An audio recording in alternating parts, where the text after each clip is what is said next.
नमस्कार दोस्तों, मैं हूं सोम चौधरी और सक्सेस प्लस एकेडमिक प्लेटफॉर्म पर आप सभी का हार्दिक स्वागत है। तो दोस्तों, आज के इस वीडियो में हम जानेंगे the great leap forward of China के बारे में। आज का चाइना, जिसे आप पीपल्स रिपब्लिक ऑफ चाइना या कम्युनिस्ट चाइना के नाम से जानते हैं, ये स्थापित हुआ था साल 1949 में।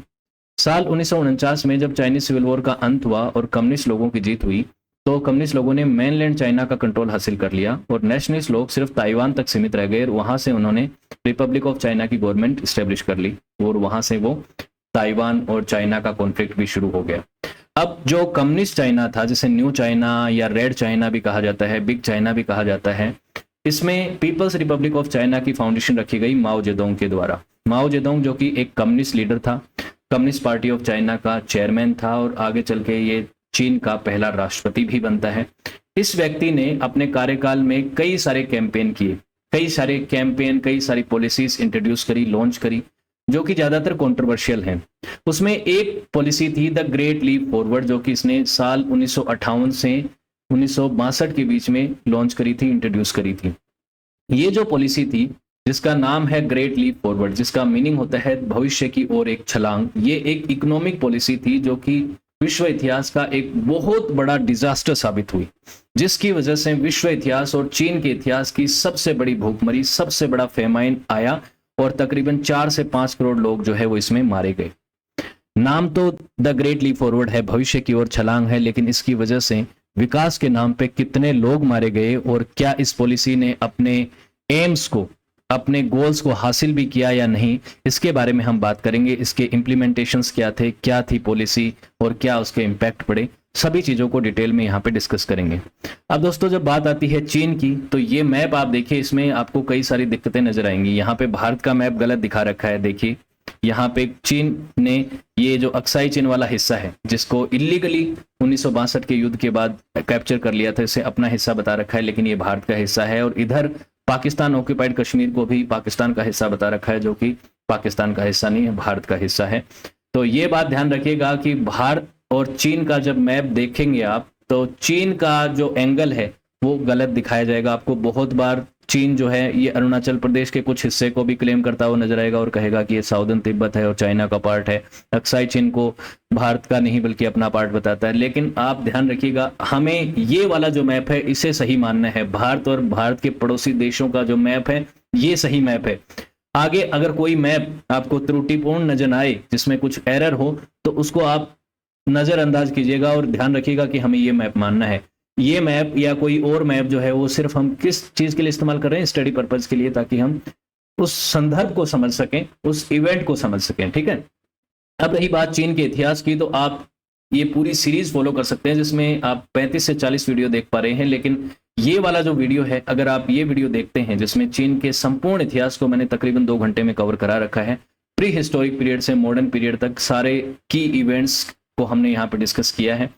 जो अर्ली डायनेस्टी पीरियड था, उसके अलावा जो अर्ली सिविलाइजेशंस थे, उसके अलावा जो इंपीरियल चाइना के जो राजवंश थे उनको हमने डिस्कस किया, मॉडर्न चाइना को हमने डिस्कस किया, century of humiliation, opium war, Chinese civil war, इन सभी चीज़ों को हमने डिस्कस किया है। और अब हम पीपल्स रिपब्लिक ऑफ चाइना के इतिहास में बढ़ चुके हैं और यहाँ पे हम ग्रेट लीप फॉरवर्ड को पढ़ेंगे, जो कि 1958 से 62 के बीच में एक इकोनॉमिक पॉलिसी थी। और ये इकोनॉमिक पॉलिसी माओ जेडोंग ने लॉन्च करी थी, जिसका उद्देश्य था चाइना को एग्रेरियन इकोनॉमी से इंडस्ट्रियल सोसाइटी में तब्दील करना। और उस समय का चाइना, जो कि एक बहुत ही गरीब देश हुआ करता था, नया नया देश बना ही था, जिसने कई सारी लड़ाइयां लड़ी थी, कई सारे ह्यूमिलिएशन का सामना किया था। पहले एक सेंचुरी ऑफ ह्यूमिलिएशन का सामना करना पड़ा था उसे विदेशों के हाथों, जिसमें Britain, France, Germany, Russia, USA, Japan, इन सब ने इनको कभी ना कभी लड़ाइयों में हराया था। तो उस दौरान चाइना गरीब देश हुआ करता था, कमजोर देश हुआ करता था। उसके बाद इसने एक सिविल वॉर में एक लंबा समय गुजारा और सिविल वॉर के बाद जब चाइना में कम्युनिस्ट रिजीम आई माओ जेडोंग के हाथों, तो उसने सोचा कि अब चाइना को रिफॉर्म करेंगे। रिफॉर्म करने के लिए उसने सबसे पहले सोचा कि चाइना की जो अग्रेरियन सोसाइटी है, अग्रेरियन इकोनॉमी है, कृषि के ऊपर आधारित अर्थव्यवस्था है, उसे हम औद्योगिक अर्थव्यवस्था में तब्दील करेंगे। जिसके लिए उसने कई ऐसे मीन्स लिए, कई ऐसे तरीकों को अपनाया, इकोनॉमिक और सोशल कैंपेन किए, जिसकी वजह से जो ये पॉलिसी थी ये डिजास्टर साबित हुई। वो सारी चीजें हम आगे डिस्कस करेंगे कि क्या हुआ, पीपल्स कम्यून बनाए, किस तरीके से इंडस्ट्रीज को रिफॉर्म करने की कोशिश करी, जिसकी वजह से अल्टीमेटली ये जो पॉलिसी है ये डिजास्टर साबित हुई और लाखों करोड़ों की संख्या में लोग मारे गए। और ये आंकड़ा बताया जाता है कि 15 से 55 मिलियन के बीच में लोग मारे गए। 15 से 55 मिलियन का मतलब क्या है? 1.5 करोड़ कोई बता रहा है, कोई बता रहा है 5.5 करोड़। इतने लोग मरे जाना एक साथ कभी नहीं देखा गया था इतिहास में। और ये विश्व इतिहास की सबसे बड़ी फेमाइन साबित हुई, सबसे बड़ा भूखमरी विश्व इतिहास का, ना केवल चीन के इतिहास का बल्कि विश्व इतिहास का सबसे बड़ा फेमाइन था ये। फेमाइन क्या होता है? भूखमरी। और वो भूखमरी जो है वो आर्टिफिशियली भी हो सकती है और नेचुरल भी हो सकती है। नेचुरल कॉजेस हो सकते हैं, कोई फ्लड आ जाए, कोई सूखा पड़ जाए, कोई बड़ी त्रासदी आ जाए तो उसकी वजह से फेमाइन आ सकता है, या आर्टिफिशियल इकोनॉमिक पॉलिसी की वजह से आ सकता है। आर्टिफिशियल, ये माओ जेडोंग की ग्रेट लीप फॉरवर्ड प्रोग्राम की वजह से, इस कैंपेन की वजह से जिस तरीके के डिजास्टर्स हुए, जिस तरीके से फूड ग्रेन्स की कमी हो गई, जिसकी वजह से लोग भूखमरी से मारे गए, तो ये आर्टिफिशियल था। तो ये जो लोग मारे गए इस पॉलिसी की वजह से, ये आप कह सकते हैं कि ये नेचुरली नहीं मारे गए, इनकी मौतें नहीं हुई, इनकी हत्याएं हुई। इसीलिए कहा जाता है कि माओ जेडोंग जो है उसने लाखों करोड़ों लोगों की जान ले ली अपनी पॉलिसीज को इंप्लीमेंट करने के चक्कर में, अपने सोच की वजह से। और उसने क्या किया, जब ये पॉलिसीज को इंट्रोड्यूस किया फूड ग्रेन्स को बूस्ट करने के लिए, कि फूड ग्रेन्स का प्रोडक्शन हम बूस्ट करेंगे, रूरल इंडस्ट्रीज को हम डेवलप करेंगे, अर्बन इंडस्ट्रीज का हब बनाएंगे, हम यूके से आगे निकल जाएंगे, यूएसए को हम पकड़ लेंगे। किसमें? इकोनॉमिक मीन्स में। इकोनॉमिक जो उस समय यूएसए और चीन के बीच में बहुत बड़ा गैप था। आज तो दूसरी सबसे बड़ी अर्थव्यवस्था है चाइना, लेकिन उस समय बहुत गरीब देश था। तो उस समय चाइना का मकसद था कि यूके को पार न करना और उसके बाद यूएसए को पकड़ना। उसके लिए उसने जो इकोनॉमिक पॉलिसी बनाई उसमें एक्सपर्ट्स की जो राय थी उनको नजरअंदाज किया गया, इकोनॉमिक प्रिंसिपल्स जो होते हैं उनको नजरअंदाज किया गया, और माओ अपनी ही विचारधारा, अपने ही सोच के हिसाब से चल रहा था और उसने पॉलिसी इंट्रोड्यूस करी, जिसकी वजह से बहुत बड़े डिजास्टर्स हुए।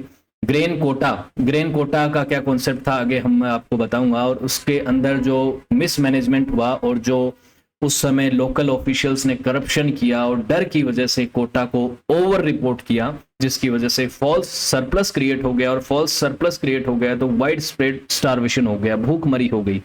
फॉल्स सरप्लस दिखाने का मतलब क्या है कि मान लीजिए एग्रीकल्चर का प्रोडक्शन तो हो रहा है 100 क्विंटल, मान लीजिए 100 क्विंटल हो रहा है और उसे दिखाया जा रहा है 200-300 क्विंटल, तो इतना दिखाया जाएगा तो सरप्लस तो दिखा दिया, लेकिन एक्चुअल में तो इतना प्रोडक्शन हो नहीं रहा ना। तो ये जो 200 है एक्स्ट्रा दिखाया जा रहा है, इसकी वजह से जो फॉल्स सरप्लस हुआ और एक्चुअल में उतना अनाज नहीं था जितना खाने के लिए चाहिए था, और भूखमरी आ गई। और उसके बाद इसमें मेजर जो चेंजेस थे, ये जो ग्रेट लीप फॉरवर्ड था, इसमें बड़ी पॉलिसी में बड़े क्या चेंजेस थे। चेंजेस एक तो ये था कि कलेक्टिव एग्रीकल्चर मैंडेटरी कर दिया गया, कि एग्रीकल्चर करते हैं सामान्य तौर पे, आप भारत में रहते हैं अभी, मैं यही मान के चल रहा हूं, तो आप जानते हैं कि इस तरीके से एग्रीकल्चर होता है। ए बी सी 3 किसान है मान लीजिए, इनके पास अपनी अपनी लैंड है, अपने अपने लैंड के ऊपर अपने हिसाब से ये खेती करते हैं, खाने के हिसाब से भी करते हैं, और फूड ग्रेन्स को साथ साथ ये जो वो एग्रीकल्चरल क्रॉप्स हैं उनको भी बोते हैं, जो इनके लिए फाइनेंशियली इनको मजबूत करता है, क्योंकि इनकी जो जीवन है, मान लीजिए एक ही पूरी जीवन सिर्फ एग्रीकल्चर के ऊपर बेस्ड है, तो खाने के लिए तो वो अपना प्रोडक्शन करेगा ही साथ वो क्या करेगा, दूसरी क्रॉप्स को भी बोएगा, ताकि उसके जो दूसरे इकोनॉमिक मीन्स हैं वो पूरे हो सके, फुलफिल हो सके, अपने बच्चों की पढ़ाई कर सके, अपने घर को खर्चे चला सके। तो वो जो कैश क्रॉप्स हैं उनको भी बोता है। लेकिन अगर कलेक्टिव एग्रीकल्चर की बात करें तो जैसे कम्युनिस्ट आइडिया होता है कि लैंड जो है वो पूरी सरकार की होती है, उसको वो स्टेट ओन्ड होती है, स्टेट की होती है, और यहाँ पे जितनी भी लैंड है इसके ऊपर जो भी लोग खेती करेंगे वो प्राइवेट अपने हिसाब से अपने मन मर्जी मुताबिक यहाँ पे खेती नहीं कर सकते। स्टेट उनको बोलेगा कि आप यहाँ पे, मान लीजिए उनको कह दिया कि यहाँ पे सिर्फ गेहूं बोनी है आपको, तो वहां पे गेहूं ही बोई जा सकती है। उनको कह दिया यहाँ पे सरसों बोइए, तो वो यहाँ पे सिर्फ सरसों ही बोएंगे। और उसके बाद सब लोग यहाँ पे कलेक्टिवली काम करेंगे, ए बी सी, किसी के पास प्राइवेट राइट्स नहीं है वहां पे अपने हिसाब से खेती करने के। उसके बाद इनको इनका हिस्सा दे दिया जाएगा जो सरकार तय करेगी, और वो सरकार तय करके कलेक्टिव एग्रीकल्चर का कॉन्सेप्ट इस तरीके से चलाया जाएगा। कई जगह तो पीपल्स कम्यून भी बनाए गए कि सिर्फ खेती ही वो साथ में नहीं करेंगे कलेक्टिवली, वो खाना भी साथ में बनाएंगे, साथ में ही रहेंगे, साथ में ही सारे काम करेंगे। तो वो जो इंडिविजुअलिटी है उसको खत्म कर दिया गया यहाँ पे। जिन लोगों ने इसका विरोध किया उनको प्रोसिक्यूट किया गया, उनको मारा गया, उनको बहुत से लोगों को यहाँ से पर्ज किया गया। तो यहाँ पे मैंने जब आपको बताया था कि 4-5 करोड़ लोग मारे गए, तो उसमें बहुत से लोग तो फेमाइन की वजह से मारे गए थे, लेकिन कई लोगों को हिंसा में भी मारा गया, कई लोगों को पर्ज में भी मारा गया। विरोध करते टाइम जो लोग रेसिस्ट कर रहे थे उनको ये कहा गया कि ये लोग तो कैपिटलिस्ट हैं, ये तो चाइना की तरक्की के खिलाफ है, उनको यहाँ पे टारगेट किया गया। तो इस तरीके की चीजें हुई जिसकी वजह से ये पॉलिसी जो है वो फेल हुई। तो उसके बाद रिव्यू किया गया जो चाइनीज कम्युनिस्ट पार्टी है, उसके बाद रेस्पॉन्सिबिलिटीज किसी को तो लेनी थी, तो ग्रेट लीप फॉरवर्ड की जो रेस्पॉन्सिबिलिटीज है उसको माओ जेडोंग ने आधा अधूरा लिया। माओ ने कहा कि ये पॉलिसीज जो हैं ये सही थी, हमारी सोच सही थी, लेकिन इसके इम्प्लीमेंटेशंस गलत थी। राइटिस्ट एलिमेंट्स जो हैं उन्होंने इसको सही से इम्प्लीमेंट नहीं होने दिया। जो लोग यहाँ पे अधिकारी थे, लोकल ऑफिशियल्स थे, उनकी वजह से यहाँ पे प्रॉब्लम्स आई। तो बेसिकली यहाँ पे कहा इम्प्लीमेंटेशंस और राइटिस्ट लोगों की वजह से ये जो है ग्रेट लीप फॉरवर्ड की जो पॉलिसी है, ये कैंपेन जो है ये फेल हुआ, अदरवाइज ये फेल नहीं होता। तो बेसिकली माओ जेडोंग ने क्या कहा, मेरी गलती नहीं है, इम्प्लीमेंटेशन में गलती है। धरातल पे जब पॉलिसी को लागू किया तो वहां पे करप्शन हुआ। उसके बाद माओ जेडोंग कुछ समय के लिए पावर से ऑफ रहा, बाहर रहा, लेकिन उसके बाद उसने अपनी पावर को रिगेन किया। साल 1963 में, 1965-66 में उसने एक और रिवॉल्यूशन जारी किया जिसका नाम है the cultural revolution of China. और उस कल्चरल रिवॉल्यूशन में उसने उन सभी एलिमेंट्स को पर्ज करना शुरू किया जो माओ जेडोंग की विचारधारा से मेल नहीं खाते थे, उसके खिलाफ थे या अलग कल्चर के थे। तो यहाँ पे कल्चरल रिवॉल्यूशन में कई सारे उसने ऐसे मापक्रम लगाए। जो एक और ऐसी पॉलिसी थी जिसमें 1 से 2 मिलियन लोग मारे गए, तो उन लोगों को पर्ज किया गया, उन लोगों को मारा गया जो कि माओ जेडोंग की विचारधारा के अंदर सूट नहीं बैठते थे। तो ये ग्रेट लीप फॉरवर्ड और उसके बारे में एक ओवरव्यू था। अब हम इसके बैकग्राउंड से लेके इसके सारे पहलुओं को जानेंगे कि इस पॉलिसी में क्या कुछ हुआ। तो क्लासिकल मार्क्सिस्ट थ्योरी क्या कहती है कि डेवलपमेंट जो है वो लीनियर वे में होगा, लीनियर वे में होगा। ऐसा नहीं है कि एक साथ डेवलपमेंट ऐसे हो जाएगा, ऐसा नहीं होता है। और डेवलपमेंट जो है वो कहां से शुरू होगा, जो मोस्ट डेवलप्ड कंट्रीज है वहां से शुरू होगा। तो एक साइकिल है जो मानते थे मार्क्सिस्ट विचारधारा के, Karl Marx, obviously Karl Marx ने विचारधारा दी थी। तो सबसे पहले क्या कहा था कि सबसे पहले होता है कम्युनिज्म, अर्ली कम्युनिज्म होता है, और अर्ली कम्युनिज्म के बाद फ्यूडलिज्म आता है, फ्यूडलिज्म के बाद आता है कैपिटलिज्म। और कैपिटलिज्म आने का मतलब यह है कि देश के पास पैसा आ गया है। कैपिटलिज्म के बाद लोगों का जो वर्कर क्लास है उनका शोषण होना शुरू होता है, और उसके बाद एक क्रांति आती है, और उस क्रांति की वजह से सोशलिज्म जो है वो आता है। सोशलिज्म के बाद आता है कम्युनिज्म। तो सोशलिज्म, कम्युनिज्म, कैपिटलिज्म ये जो है ये ग्रेजुअल फॉर्म में होते हैं। तो इनकी शुरुआत कहाँ से होगी, जो डेवलप्ड कंट्रीज हैं ऑलरेडी वहां से। और ये जो है वो प्रोसेस है वो लीनियर फॉर्म में होगा, वो एक्सपोनेंशियली नहीं होगा। अब यहाँ पे पीपल्स रिपब्लिक ऑफ चाइना की दिक्कत क्या थी कि वो एक गरीब देश था। साल 1949 में जब पीपल्स रिपब्लिक ऑफ चाइना बना तो उस समय दुनिया के सबसे गरीब देशों में उसकी गिनती होती थी। आज की तरह नहीं कि चाइना दूसरा दुनिया का सबसे बड़ा इकोनॉमिक पावर है, वैसा नहीं था। तो उस समय चाइना के रैपिड डेवलपमेंट के लिए कि स्पीड से, हमें तो लीनियर डेवलपमेंट नहीं चाहिए। माओ जेडोंग की विचारधारा थी कि हमें लीनियर नहीं है, हमें चाहिए एक्सपोनेंशियल डेवलपमेंट। और एक्सपोनेंशियल डेवलपमेंट हो सकता है रैपिड इंडस्ट्रियलाइजेशन के माध्यम से, rapid industrialise state own industries के माध्यम से, ये उसका मकसद था। तो ये वो चाहता था कि करंट स्टेज और जो उसके पॉलिटिकल गोल्स हैं उनके बीच में जो गैप था उसको वो जल्दी से कंप्लीट करना चाहता था, जल्दी से फुलफिल करना चाहता था। तो उसने मार्च 1955 में यह डिक्लेयर किया कि चाइना जो है आने वाले 15 से 20 सालों में दुनिया के जो पावरफुल कैपिटलिस्ट कंट्रीज हैं उनको पार कर देगा, उनको सरपास कर देगा। बेसिकली सबसे पहले उसका मकसद था यूके की इकोनॉमी को पार करना, कि हम पहले यूके को पार करेंगे फिर यूएसए को पार करेंगे। जैसे यूएसएसआर का उस समय मकसद था कि वो यूएसए की इकोनॉमी को सरपास करना चाहता था। यूएसएसआर भी नहीं कर पाया और उस समय तो चाइना भी नहीं कर पाया अर्ली पीरियड में, बाद में किया चाइना ने लेकिन उस समय नहीं कर पाया। तो उसने ये प्लान बनाया कि आने वाले 15 सालों में वो चाइना को एक कंप्लीटली सोशलिस्ट स्टेट बना देगा। अब साल 1949 में जब देश बना था तो वो सोशलिस्ट नहीं था, कंप्लीटली सोशलिस्ट नहीं था, फिर सोशलिस्ट और कम्युनिस्ट आइडियाज की तरफ बढ़ना था। तो उसके लिए जो भी इकोनॉमिक मीन्स और जिन तरीकों का सहारा लेना पड़ रहा था माओ जेडोंग को वो कर रहा था, और उनको भी एक बहुत ही एक्सट्रीम वे में 1950 में चाइना ने सिग्निफिकेंट रूरल रिफॉर्म्स किए, इसमें लैंड रिफॉर्म्स और लैंडलॉर्ड्स को जो जमीन थी उससे छीन के पीजेंट्स को दे दी गई, और जो अल्टीमेटली लैंड ओनरशिप थी वो स्टेट के पास थी। तो लैंड रिफॉर्म्स वगैरह किए गए, उनकी हम आगे बात करेंगे। पीपल्स कम्यून बनाए गए रूरल एरियाज में, और जो पहले का जो फार्मिंग प्रैक्टिसेस और सिस्टम थी उसको पूरी तरह से डिस्टर्ब कर दिया, और सोचा था कि प्रोडक्टिविटी बढ़ेगी लेकिन वो डिक्रीज हो गई, जिसकी वजह से ये पॉलिसीज जो है वो फेल हुई। अब इसकी बात करेंगे हम, लेकिन उससे पहले जानिए कि उस समय एक और कैंपेन भी चलाया था माओ जेडोंग ने, जिसका नाम है द 100 फ्लोर कैंपेन या एंटी राइटिस्ट कैंपेन।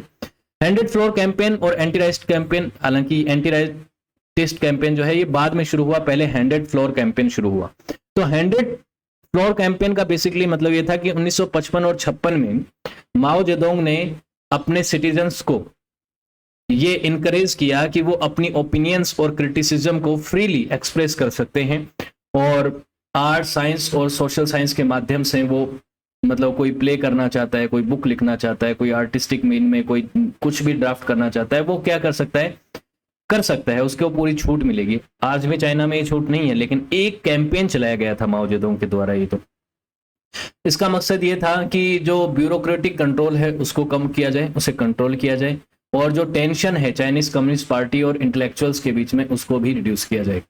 कई लोग जो चाइना की कम्युनिस्ट पार्टी के विरोधी थे, उनकी बातों को अगर सुना जाएगा तो उनके बीच में जो गैप है वो कम हो सकेगा, वो टेंशन खत्म हो सकेगी। और वो ये भी जानना चाहता था माओ जेडोंग यहाँ पे कि जो इमर्जिंग एलाइट्स है और जो उसकी पोजीशन को थ्रेटन कर रहे हैं, उनकी मंशा भी हमें पता चल जाएगी कि वो क्या सोच रहे हैं, क्या बता रहे हैं। वो अपनी बातों को जब एक्सप्रेस करेंगे तभी तो हमें पता चलेगी। लेकिन ये जो कैंपेन था 100 फ्लोर कैंपेन, ये थोड़ा फायर बैक कर गया, क्योंकि लोगों ने बड़े स्तर पे क्रिटिसिज्म करना शुरू कर दिया कम्युनिस्ट पार्टी का और इसकी पॉलिसीज का, जिसकी वजह से माओ को लगा कि ये तो ठीक नहीं है, तो इसको तो कर्ब करना पड़ेगा। तो उसने इस 100 डे कैंपेन को वापस खींच लिया, बेसिकली कहा कि अब किसी को क्रिटिसिज्म करने की परमिशन नहीं है, और ये लोग जो हैं ये तो हमें क्रिटिसाइज नहीं कर रहे हैं, बेसिकली ये कम्युनिस्ट आइडिया और सोशलिस्ट आइडियाज के खिलाफ हैं, तो इन लोगों के खिलाफ तो कैंपेन करना पड़ेगा। और वो कैंपेन किया एंटी राइटिस्ट कैंपेन के नाम से, साल 1957 से 59 के बीच में ये चला, जिसमें जो क्रिटिक थे उनको टारगेट किया गया, उनको मारा गया, कईयों को जेलों में डाला गया और कईयों को देश से भागना पड़ा। तो ये 100 फ्लोर कैंपेन और फ्लावर्स कैंपेन और एंटी राइटिस्ट कैंपेन भी इस दौरान चल रहा था।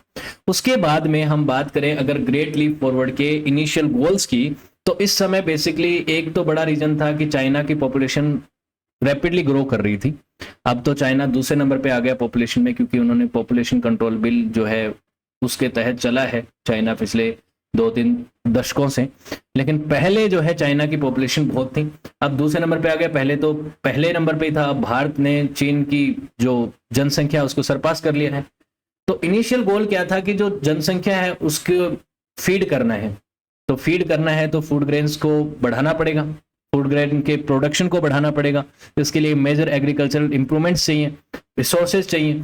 तो उसके लिए उसने क्या किया, जो बड़े ग्रुप्स थे, लार्जर ग्रुप्स को मोबिलाइज करना शुरू किया वर्कफोर्स के तौर पे एग्रीकल्चरल फील्ड्स में, और कि आप जब जाके खेती करो और खेती करोगे तो यहाँ पे क्या होगा, प्रोडक्शन बढ़ेगा, और प्रोडक्शन बढ़ेगा तब क्या होगा, हमारा जो नीड है वो कंप्लीट हो पाएगी। नवंबर 1957 में कम्युनिस्ट पार्टी लीडर ने, जो माओ जेडोंग था वो मिला था, जो कम्युनिस्ट पार्टी के लीडर मिले थे, दुनिया भर के लीडर मिले थे उस समय साल 1957 के नवंबर महीने में, क्योंकि आप जानते हैं कि 1917 में एक रिवॉल्यूशन हुआ था यूएसएसआर में, जो उस समय का रशिया था, और यूएसएसआर की फाउंडेशन रखी गई थी 1917 में। 1917 से 21 के बीच में आप जानते हैं कि वो सब चीजें चली थी, जब व्लादिमीर लेनिन ने एक बड़े संघर्ष के बाद, एक बड़े रिवॉल्यूशन के बाद रशिया में मोनार्की का अंत करके और वहां पे यूएसएसआर की फाउंडेशन रखी थी। तो उसकी 40वीं वर्षगांठ थी। 40वीं वर्षगांठ थी तो सब कम्युनिस्ट लीडर मिले थे। तो उस समय सोवियत लीडर थे निकिता क्रुश्चेव। निकिता क्रुश्चेव ने ये एम किया था और अपनी बात रखी थी कि हम आगे आने वाले 15 सालों में यूनाइटेड स्टेट्स ऑफ अमेरिका के इंडस्ट्रियल आउटपुट को मैच कर देंगे और उसको पार कर देंगे। 15 सालों में उनका मकसद क्या था कि यूएसए से आगे निकलना है औद्योगिक आउटपुट में। इससे इंस्पायर होकर माओ जेडोंग ने भी बड़ी डींगे मार दी। माओ जेडोंग ने कहा कि चाइना का भी मकसद है कि अगले 15 साल में हम यूनाइटेड किंगडम को सरपास कर लेंगे। हालांकि दोनों ही लीडर्स की जो इच्छाएं थी वो पूरी नहीं हो पाई। उस समय जिस तरीके से भी कम्युनिज्म चल रहा था, कम्युनिज्म के जो आइडियाज थे वो उस तरीके से काम नहीं कर पाए जिस तरीके की उनकी पॉलिसीज थी, जिस तरीके से। अब ये नहीं है कि मैं आपको यहाँ पे ये कह रहा हूँ कि कम्युनिस्ट आइडियाज फेल है, नहीं। मैंने कैपिटलिज्म, कम्युनिज्म और सोशलिज्म के वीडियो बनाया था जिसमें तीनों का कंपैरिजन किया था। मैंने बताया था कि तीनों ही चीजों में कहीं ना कहीं कुछ खामियां और कुछ अच्छाइयां होती हैं, लेकिन यहाँ पे कम्युनिज्म और सोशलिस्ट आइडियाज उतने स्पीड से ग्रो नहीं कर पाए, रैपिडली नहीं कर पाए और मैच नहीं कर पाए कैपिटलिस्ट इकोनॉमी जैसे यूएसए और यूके को उस समय तो। लेकिन बाद में देखिए आप, अगर आगे देखें तो चाइना आज तो मैच कर ही रहा है। तो चाइना के अंदर जो पॉलिसीज अपनाई गई वो पूरी तरह से कम्युनिस्ट भी नहीं थी और पूरी तरह से कैपिटलिस्ट भी नहीं थी। उसमें आप बहुत सी चीजें देखने को मिलते हैं जो आगे आने वाले चाइना में हुआ। तो इनको अचीव करना था कि 15 साल में अगर यूनाइटेड किंगडम को पार करना है, और यूनाइटेड किंगडम उस समय छोटी इकोनॉमी तो नहीं था, क्योंकि यूनाइटेड किंगडम आप जानते हैं कि दूसरे विश्व युद्ध में जीत हासिल करके आया था और उससे पहले दुनिया भर के कई देश तो यूनाइटेड किंगडम की कॉलोनीज थे। तो उसकी इकोनॉमी बड़ी मजबूत थी, तो उसको पार करना माओ जेडोंग का एक बड़ा मकसद था। इसको अचीव करने के लिए China also mobilize large number of people to increase labour inputs in industries. तो बेसिकली एग्रीकल्चर की फूड ग्रेन्स को भी बढ़ाना था, वो प्रोडक्शन भी बढ़ाना था और इंडस्ट्रीज के भी प्रोडक्शन को बढ़ाना था, इंडस्ट्रियलाइजेशन भी करना था। The first projects of Great Leap Forward focused on building waterworks on northern China plains. Basically northern China में waterworks को बनाना था कि इरिगेशन के लिए भी और बाकी कार्यों के लिए भी। तो 1957-58 में हुआ ये काम। इस ग्रेट लीप फॉरवर्ड प्रोग्राम के तहत ही यहाँ पे जो प्रोजेक्ट्स बनाए गए वो काफी इंप्रेसिव थे, बढ़िया हुए। वहाँ पे ब्रिजेस बनाए गए, रेल रोड्स बनाई गई, कैनाल्स बनाए गए, रिजर्वोयर्स बनाए गए। बेसिकली एक बढ़िया ढांचा बनाया गया। ये ढांचा बनाया गया कि इंफ्रास्ट्रक्चर को मजबूत करना है, और इंफ्रास्ट्रक्चर तो चाहिए, चाहे आप इंडस्ट्रियलाइजेशन कर रहे हो चाहे आप एग्रीकल्चर कर रहे हैं। तो एग्रीकल्चर के लिए तो क्या चाहिए, कैनाल सिस्टम चाहिए, इरिगेशन सिस्टम चाहिए, वो सिस्टम चाहिए। और दूसरा, अगर इंडस्ट्रीज को डेवलप करना है तो अच्छे रेल रोड्स चाहिए, अच्छे ब्रिजेस वगैरह चाहिए और अच्छी रोड्स चाहिए, ये सब चीजें चाहिए। तो चाइना की इकोनॉमी को मजबूत करने के लिए ये जो शुरुआती कदम उठाए गए ये अच्छे कदम थे और इनसे कई जगहों पे इकोनॉमी को बूस्ट भी मिला। लेकिन कुछ प्रोजेक्ट्स ऐसे थे जो रश में किए गए और वो प्रोजेक्ट्स में कई सारी मिस्टेक्स हो गई, कईयों में डिले हो गया, जिसकी वजह से चाइना की इकोनॉमी को हार्म भी हुआ। तो कुछ प्रोजेक्ट्स में फायदा और कुछ में नुकसान हुआ।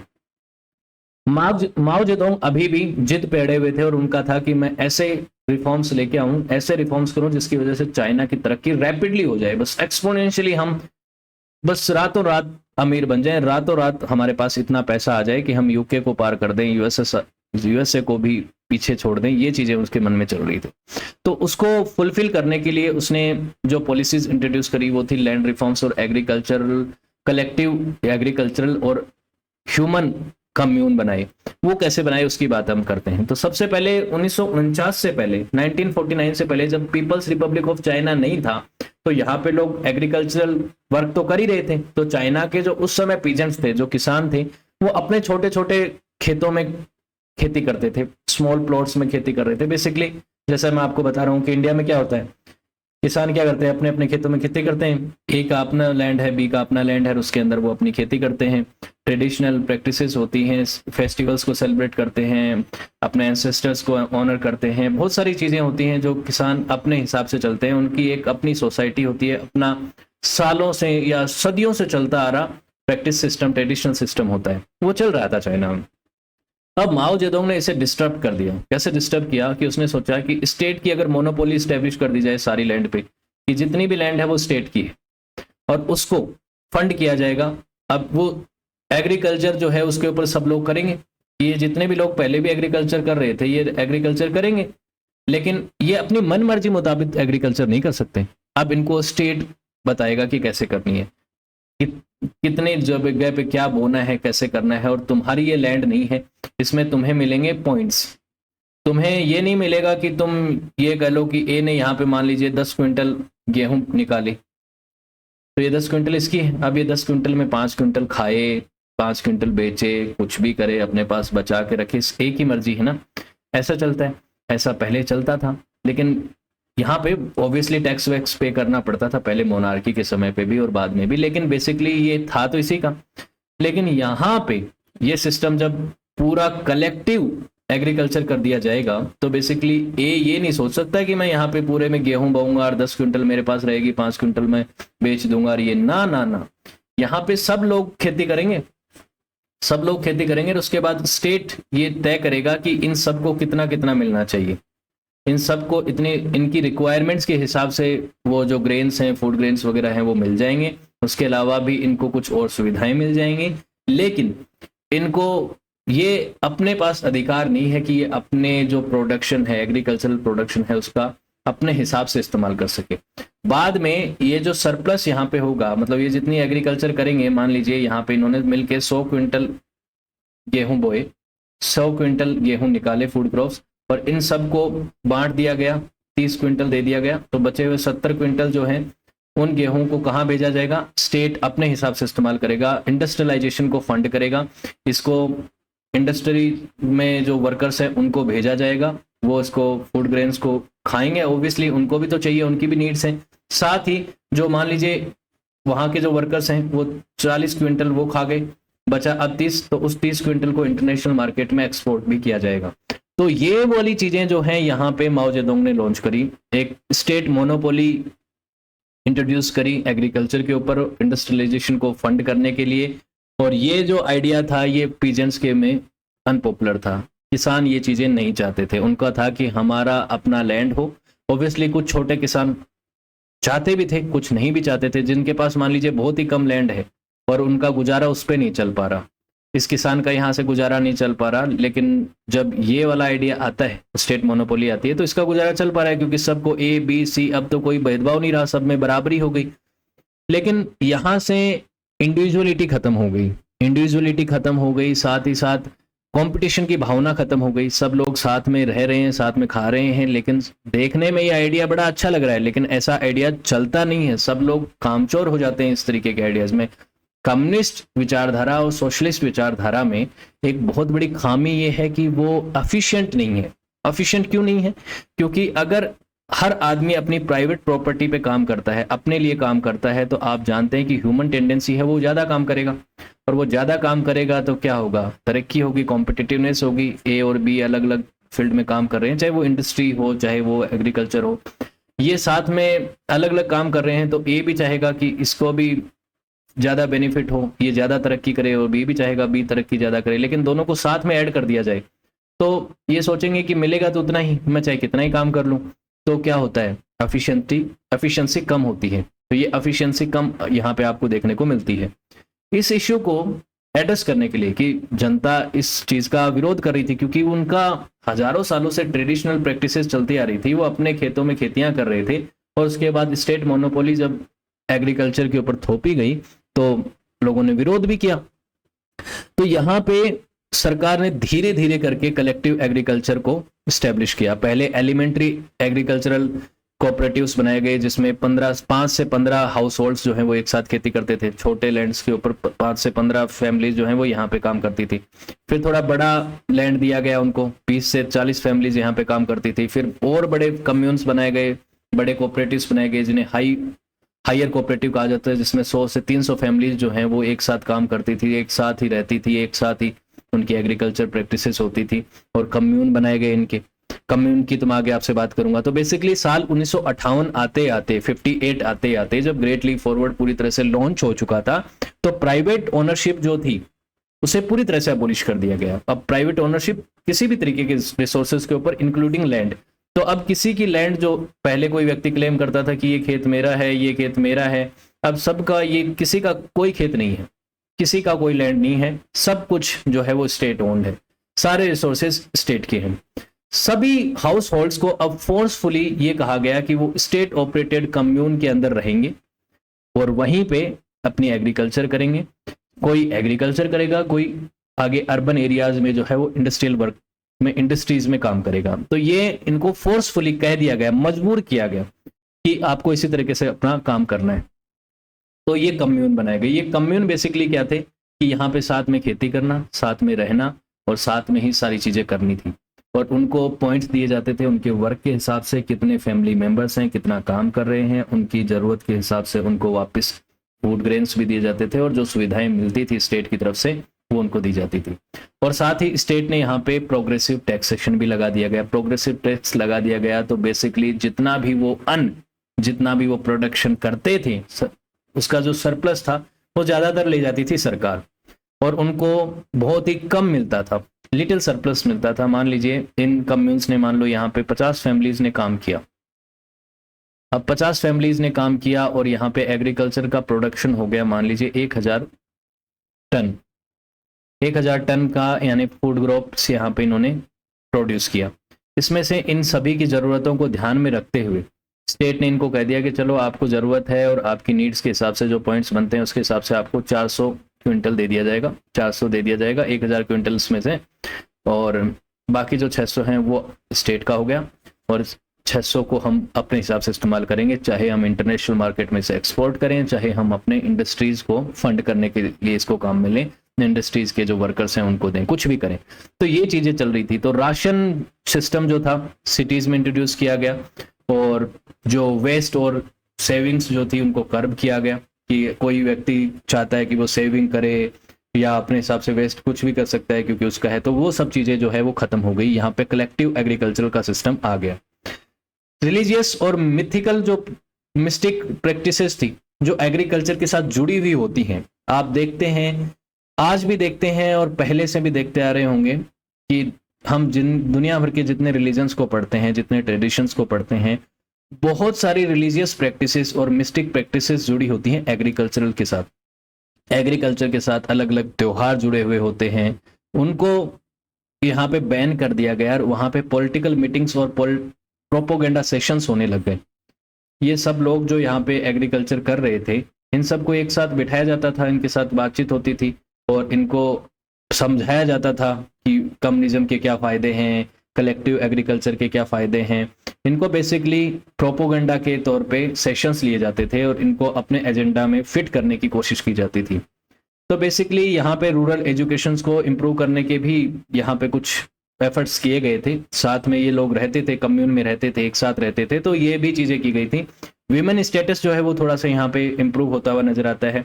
यहाँ पे कुछ फूड बीडिंग जैसी प्रैक्टिसेस जो थी, चाइना में कुछ ऐसी फूड बीडिंग जैसी प्रैक्टिसेस हुआ करती थी, वो प्रैक्टिसेस को खत्म किया गया। चाइल्ड मैरिज, ओपियम एडिक्शन, इन चीज़ों को खत्म करने के लिए कुछ आप प्रोग्रेसिव स्टेप्स भी देखते हैं सोसाइटी में, जो कि ये जब सब लोग साथ रहते थे तो उनके लिए इस तरीके के इंतजामात किए जाते थे। हालांकि यहाँ पे जो लोग आते थे पढ़ाने के लिए, एजुकेटर्स आते थे, वो उतने सक्षम नहीं थे, उनको मेरिट के बेस पे नहीं रखा गया था, तो वो ज़्यादा इम्पैक्ट नहीं डाल पाए। ये चीज़ें आप देखते हैं। इंटरनल पासपोर्ट सिस्टम भी, जिसे होकौ कहा जाता है, वो भी यहाँ पे इंट्रोड्यूस किया गया 1956 में। यहाँ पे बेसिकली ट्रेवल जो है उसको रिस्ट्रिक्ट किया गया, मतलब चाइना का आदमी चाइना में ही एक प्रांत से दूसरे प्रांत में नहीं जा सकता, दूसरे प्रोविंस में नहीं जा सकता। क्यों? क्योंकि ऑथोराइज किया गया उसे कि उसको प्रायोरिटी सेट की गई कि किस आदमी को कहाँ अर्बन एरिया में काम काम कौन कर सकता है, कौन खेती करेगा। ये सब चीज़ें जो है कि स्टेट के वेलफेयर के नाम पे लोगों को भी प्रतिबंधित किया गया कि किसी आदमी की ज़रूरत अगर यहाँ पे है, मान लीजिए कोई आदमी है जो ए आदमी है, वो जाना चाहता है किसी दूसरे शहर में, लेकिन उसकी ज़रूरत इस शहर में है, तो उसे यहीं रखेगी सरकार। वो यहाँ पे जाके नहीं रह सकता और यहाँ पे जाके अपना काम नहीं कर सकता कि वो यहाँ पे जाके किसी फैक्ट्री में काम करना चाहता है, यहाँ पे एग्रीकल्चर करना चाहता है, नहीं, उसके लिए पासपोर्ट सिस्टम बनाए गए। तो ये भी चीज़ें चली। फिर आगे चल के ये जो शुरुआती समय में कलेक्टिव आइडिया था कलेक्टिवाइजेशन का, इसमें कुछ मॉडेस्ट इम्प्रूवमेंट भी हुए। और शुरुआती समय में एक मिडियाक्सी वाले क्षेत्र में एक फेमाइन आ गया था 1956 में, लेकिन ये छोटा सा फेमाइन था, ज़्यादा बड़ा फेमाइन नहीं था, तो उसको तो फूड एड्स वगैरह दे दी गई, दूसरे क्षेत्रों से ला के यहाँ पे फूड ग्रेन्स वगैरह प्रोवाइड कर दी गई। और ये जो शुरुआती समय का एक छोटा फेमाइन था, इसे तो संभाल लिया गया, लेकिन आगे के जो फ्यूचर डिजास्टर्स थे उनमें ये चीज़ें नहीं हो पाई। यहाँ पे कुछ मॉडरेट्स थे कम्युनिस्ट पार्टी में, जैसे जो इलनाई वगैरह, उन्होंने इस कलेक्टिव एग्रीकल्चर के आइडिया का विरोध भी किया। उसको लग रहा था कि ये जो चीजें हो रही हैं ये इतनी एफिशिएंट नहीं होंगी, लोगों की फूड सिक्योरिटी जो है वो स्टेट के ऊपर बहुत ज्यादा डिपेंडेंट हो गई है, और आने वाले समय में जो लोग फूड सिक्योरिटी सरकार के ऊपर क्यों डिपेंडेंट हो गई। मान लीजिए मैं आपको बता रहा था कि ए नाम का व्यक्ति इस खेत में अपनी एग्रीकल्चर कर रहा है, ठीक है, इसने 10 क्विंटल गेहूं यहाँ पे बोई थी, 10 क्विंटल प्रोड्यूस करी थी। इसको पता था कि इस साल मुझे कितनी खेती चाहिए, कितना नीड है। मान लीजिए इसे 3 क्विंटल की नीड है, 3 क्विंटल जो है इसको चाहिए, 3 क्विंटल चाहिए, तो ये 3 क्विंटल तो रख ही लेगा, लेकिन एक्स्ट्रा 2 क्विंटल और रख लेगा, 2 एक्स्ट्रा क्विंटल रख लेगा, ताकि इसको है कि अगले साल मान लीजिए सूखा पड़ जाए, बाढ़ आ जाए, तो मुझे 2 क्विंटल एक्स्ट्रा रखनी चाहिए अपने पास सरप्लस, कल को कोई भी दिक्कत हो सकती है। तो इसने 5 क्विंटल अपने पास रख ली और 5 क्विंटल जो है उसको सेल आउट कर दिया या किसी भी पर्पज के लिए उसे बेच दिया, ताकि ये अपनी बाकी चीजों की जरूरतों को पूरी कर सके, अपने बच्चों की पढ़ाई कर सके या कुछ भी दूसरे काम कर सके, ठीक है। लेकिन अगर ये आदमी कलेक्टिव एग्रीकल्चर में का पार्ट बन गया, यहाँ जहाँ पे 100 फैमिलीज एक साथ काम कर रही हैं, तो ये अपने हिसाब से डिसीजन नहीं ले सकता। यहाँ पे जो 100 फैमिलीज हैं उनको तो उनकी नीड के हिसाब से ही दिया जाएगा फूड ग्रेन्स, वो एक्स्ट्रा 2 क्विंटल नहीं रख सकते, हर आदमी 2-2 क्विंटल। तो ये फूड सिक्योरिटी के लिए ये जो 100 फैमिलीज हैं वो किसके ऊपर डिपेंडेंट हो गई, सरकार के ऊपर हो गई। और सरकार के ऊपर अगर इतनी डिपेंडेंसी हो जाएगी तो ये दिक्कत वाली चीज हो सकती है आने वाले समय में, अगर कोई बड़ी आपदा आ गई। इस तरीके के अंदाजे थे कुछ मॉडरेट्स के और कुछ दूसरे कम्युनिस्ट लीडर्स के, और ये बातें सही साबित हुई। आगे चल के जब बड़ा अकाल पड़ा, बड़ा भूखमरी जैसी स्थिति आई, बड़ा फैमाइन आया, तो वो फूड सिक्योरिटी जो है उसे पूरा नहीं कर पाई सरकार। अब अप्रैल 1958 में एक एक्सपेरिमेंटल कम्यून स्टैब्लिश किया गया। कम्यून क्या होते थे उसकी भी हम बात करेंगे। तो कम्यून बेसिकली ये थे कि ये जो कलेक्टिव एग्रीकल्चर होता था, तो इनके लिए एक जगह घर बना दिए जाते थे, बहुत सारे घर बना दिए, ये लोग सब एक साथ रहेंगे, है ना। जैसे हाउस होल्ड्स 20-50 हाउस होल्ड्स को एक साथ बना दिया गया, एक साथ ये किचन इस्टेब्लिश करते थे, तो कम्युनिटी किचन वगैरह भी इस्टेब्लिश की गई थी। तो इस तरह से लोग साथ में रहते थे, साथ में अपना सारे काम साथ में करते थे। तो ये एक इनका कम्युनिटी किचन इस्टेब्लिश करना, कम्युनिटी साथ में इस्टेब्लिश करना, कम्यून बनाना, ये एक इनका आइडिया था। तो कम्युनल किचन वगैरह इस्टेब्लिश किए गए। तो ये एक नए तरीके के ऑर्गेनाइजेशंस थे जो पूरे रूरल चाइना में इस्टेब्लिश किए जा रहे थे, और ये भी बड़े देखने में बड़े रोचक लगते हैं कि भाई सब लोग साथ में रह रहे हैं, सब भाईचारे से रह रहे हैं। लेकिन प्रैक्टिकली आप सोचिए कि क्या सब लोग 100 फैमिलीज एक साथ रहेंगे तो क्या भाईचारे से ही रहेंगे, उनके बीच में कॉन्फ्लिक्ट नहीं होंगे, क्या उनकी इंडिविजुअलिटी को खतरा नहीं होगा, उनकी आज तो आप प्राइवेसी की बात करते हैं, उस चलिए उस जमाने में प्राइवेसी जैसी बातें इतने लोग नहीं करते थे, लेकिन स्टिल एक संयुक्त परिवार में भी रहना कई लोगों के लिए चुनौतीपूर्ण होता है। सबके लिए नहीं, बहुत से लोग संयुक्त परिवार में रहना चाहते हैं, लेकिन अपने परिवार के साथ रहना एक सामान्य बात है, और 50 अलग अलग परिवारों के साथ एक साथ रहना ये एक बहुत बड़ी बात है। तो यहाँ पे 25,000 के आसपास कम्यून बनाए गए थे साल 1958 में, और हर साल फिर और बढ़ाए गए। ये कम्यून जो है वो सेल्फ सफिशिएंट थे, कोऑपरेटिव्स थे, और यहाँ पे सब लोग रहते थे। हालांकि ऐसा नहीं है कि एक ही रूम में 4 अलग अलग फैमिली के लोग रह रहे हैं। जैसे आप मान लीजिए आज एक बड़ी सोसाइटी है जिसमें बहुत सारे लोग फ्लैट्स बना के रह रहे हैं, अलग अलग फैमिली रहती है, वो एक अलग है जिसमें आपस में उनका कोई ज्यादा लेना देना नहीं होता, आपस में उनके ज्यादा इंटरफेरेंस नहीं होता। लेकिन यहाँ पे इस कम्यून सिस्टम में सबको एक दूसरे से इंटरफेरेंस होता था, क्योंकि साथ में उनका खाना बनता था, साथ में उनके सब चीज़ों के डिसीजन लिए जाते थे, साथ में वो काम करते थे, चाहे वो लेबर वर्क किसी भी तरीके का हो, चाहे एग्रीकल्चर में हो, चाहे वो अर्बन एरिया में इंडस्ट्रीज में हो। तो ये जो कम्यून सिस्टम था, इसका मकसद था मैक्सिमाइज करना प्रोडक्शन को, सिटीज और इंफ्रास्ट्रक्चर को बिल्ड करना, office, factories, school, social system, urban workers और ऑफिस में सब जगह ये कम्यून बनाए गए। एग्रीकल्चरल जो सोसाइटी थी वहां पे भी बनाए गए। तो ये कम्यून सिस्टम इस तरह से बनाए गए थे। ये ऑफिशियल्स जो थे, बेसिकली ये कम्यून सिस्टम में जो ऑफिशियल्स रहते थे, ये सब मामलों को संभालते थे जो हर आम आदमी की जिंदगी से जुड़े होते थे, चाहे हेल्थ केयर हो, जॉब हो, फूड हो, हाउसिंग हो, फाइनेंस हो, डिफेंस हो, कल्चर हो, पॉलिटिक्स हो, एजुकेशन हो, एंटरटेनमेंट हो, सब लोग जो है वो सब यहीं पे रह रहे थे। तो ये कम्यून्स जो थे, इनकी वजह से कुछ चीजें तो आपको देखने को मिलती हैं कि प्रोडक्टिविटी बढ़ती है, सब लोग एक जगह ही रहेंगे। मान लीजिए हेल्थ, आप मान लीजिए बैंक में जाते हैं, और आपको अभी के समय मान लीजिए कोई डॉक्यूमेंट सबमिट कराना है वहाँ पे, और उस डॉक्यूमेंट को बनवाने के लिए आप दूसरे ऑफिस में जाते हैं, किसी एडमिनिस्ट्रेटिव ऑफिस में। लेकिन अगर बैंक और ये एडमिनिस्ट्रेटिव ऑफिस एक जगह ही आपको मिल जाए तो आपका काम आसान नहीं हो जाएगा, आप एफिशिएंटली आप कर पाएंगे, जल्दी हो जाएगा।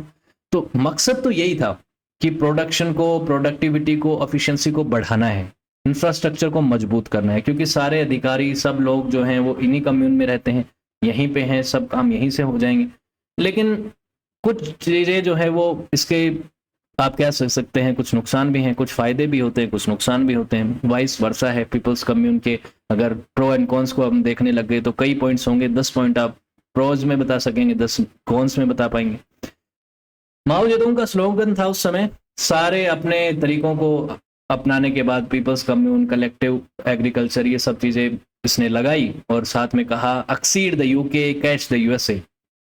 यूके को पार करना है और यूएसए को पकड़ना है, ये हमारा मकसद है। हम एक सोशलिस्ट स्टेट के तौर पे वेस्टर्न इन्फ्लुएंस को रिड्यूस करना चाहते हैं और वेस्टर्न पावर से आगे निकलना चाहते हैं, ये मकसद था।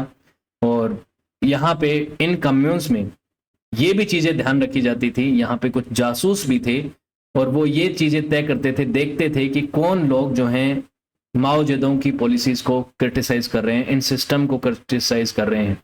जो लोग क्रिटिसाइज करते थे उनको डेंजरस का लेबल किया जाता था कि ये लोग समाज के लिए खतरा हैं और इन लोगों को एलिमिनेट करना, उनके लिए पर्ज भी किया गया, कई लोगों को मरवाया भी गया। As more families joined the communes, individual identities were lost. Individuality तो खत्म ही हो गई जब सब लोगों को एक साथ बस पटक दिया गया, साथ में ला दिया गया कि हाँ सबको यहीं रहना पड़ेगा, मजबूरी है। देखो, अपनी इच्छा से सब लोग कलेक्टिवली रहना चाहते हैं, कोई दिक्कत नहीं है, अच्छी बात है। अगर सबकी बनती है, सब लोग एक साथ रह रहे हैं, खुशी की बात है, लेकिन किसी को मजबूर नहीं किया जा सकता। Individuality is very important also. तो इंडिविजुअलिटी को खत्म कर दिया गया और इसकी वजह से कई कॉन्फ्लिक्ट भी हुए। अब अलग अलग विचारधारा, अलग अलग बैकग्राउंड के लोग अगर एक साथ रहेंगे तो उनके बीच में कॉन्फ्लिक्ट होना सामान्य बात है।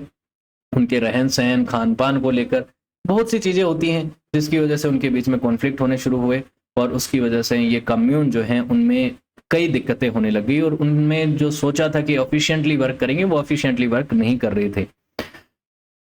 कुछ वेल्दियर फैमिलीज जो थी, जिनके पास पैसा था, वो इन कम्यून में नहीं रहना चाहते थे। वो चाहते थे कि हमारे पास हमारा पैसा है, हम अपना अलग से घर बना के रहना चाहते हैं, अलग रहना चाहते हैं, हम किसी के साथ कुछ शेयर नहीं करना चाहते, कुछ ना किसी से कुछ लेना चाहते, ना देना चाहते।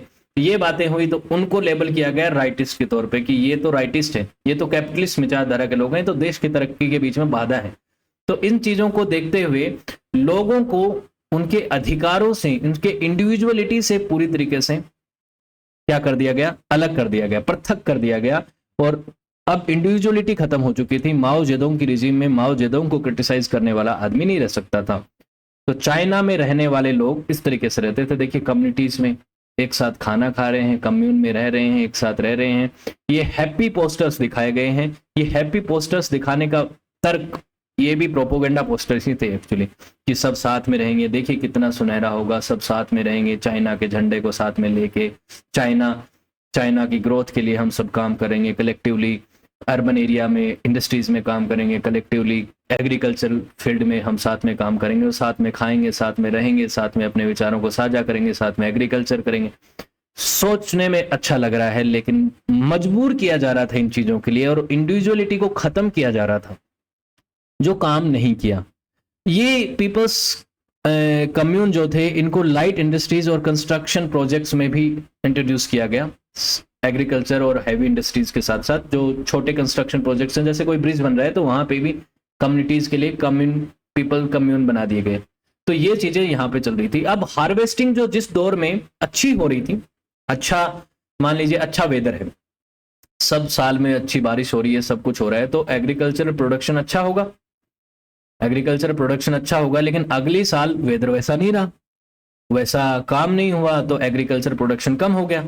लेकिन ये एग्रीकल्चर प्रोडक्शन कम हुआ उसको दिखाया नहीं जा रहा था, जो ज्यादा हो रहा था उसको बेसलाइन मान लिया गया। ये जो अधिकारी थे, ऑफिशियल्स थे, उन्होंने क्या सोचा कि ये जो लोग हैं ये हार्डवर्क नहीं कर रहे, और जितना भी एग्रीकल्चर में प्रोडक्शन हो रहा है वो हार्डवर्क से ही हो रहा है। लेकिन आप सभी जानते हैं, जो एग्रीकल्चरल बैकग्राउंड से आते हैं वो तो अच्छे से जानते हैं कि मौसम, वेदर और बहुत सारे फैक्टर्स होते हैं कि एग्रीकल्चर का प्रोडक्शन कम या ज्यादा होता है उसके पीछे। हार्डवर्क तो हर साल ही किसान करता है, लेकिन हर साल सेम अमाउंट में प्रोडक्शन नहीं होता है।